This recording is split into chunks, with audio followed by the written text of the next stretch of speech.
जो विपक्षी पार्टी के उपराष्ट्रपति के उम्मीदवार है बी सुदर्शन रेड्डी, वो यहां से रवाना होंगे संसद के लिए। एक अंतिम कोशिश की जाएगी। आंकड़ों की बात और आंकड़ों का खेल अमित जी ने आपको बताया, लेकिन इसके साथ ही न सिर्फ आंकड़े बल्कि एक परसेप्शन की लड़ाई, विचारधारा की लड़ाई कोई से विपक्ष पार्टी अपनी तरफ लाने की कोशिश कर रही थी और लगातार ये कह रही थी कि एक तरफ आरएसएस के तौर पर या आरएसएस के एक प्रचारक रहे हैं, एक लंबी पारी उनकी बीजेपी के अलग अलग पोस्ट पर रही है, तो वो एक अलग छवि है और एक दूसरी तरफ उन्होंने एक साफ सुथरी छवि वाले उम्मीदवार को उतारा है। क्रॉस वोटिंग की जहां तक बात की जाए, कांग्रेस को और विपक्षी पार्टी जो है वो अपने आप को इंटैक्ट मान रही है। उनका कहना है कि उनकी तरफ से कोई भी सांसद क्रॉस वोटिंग नहीं करेगा, इसकी पूरी कोशिश की गई है।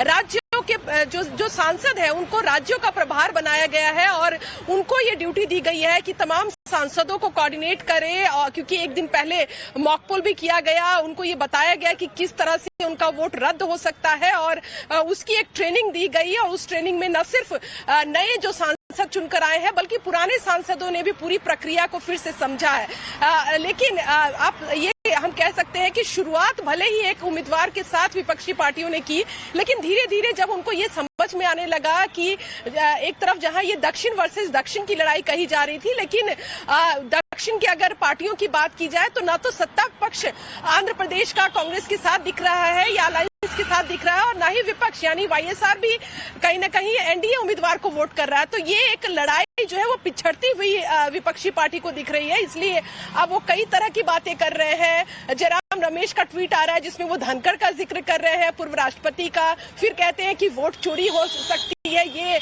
नासिर हुसैन कह रहे हैं। क्रॉस वोटिंग की बात अगर कही जा रही है बीजेपी की तरफ से तो कह रहे हैं तो ये तो वोट चोरी तो पहले भी करते रहे हैं और आज भी उपराष्ट्रपति के चुनाव में करेंगे। तो एक हारी हुई बाजी भले ही विपक्षी पार्टी खेल रही है, लेकिन उत्साह और कॉन्फिडेंस जो है वो कहीं ना कहीं कह सकते हैं रंजिता की मजेदार बना दिया है, इस चुनाव को मजेदार बना दिया है। अगर अपना कैंडिडेट इंडिया अलायंस खड़ी नहीं करती तो सीधे तौर पर सीपी राधाकृष्णन जीत जाते। अभी तक आंकड़े तो यही कह रहे हैं कि जीत निश्चित है, लेकिन जब तक अनाउंसमेंट ना हो जाए और वोटिंग की प्रक्रिया। अखिलेश यादव कुछ कह रहे हैं, पहले सुनाते हैं। जो वाइस प्रेसिडेंट थे क्यों चले गए?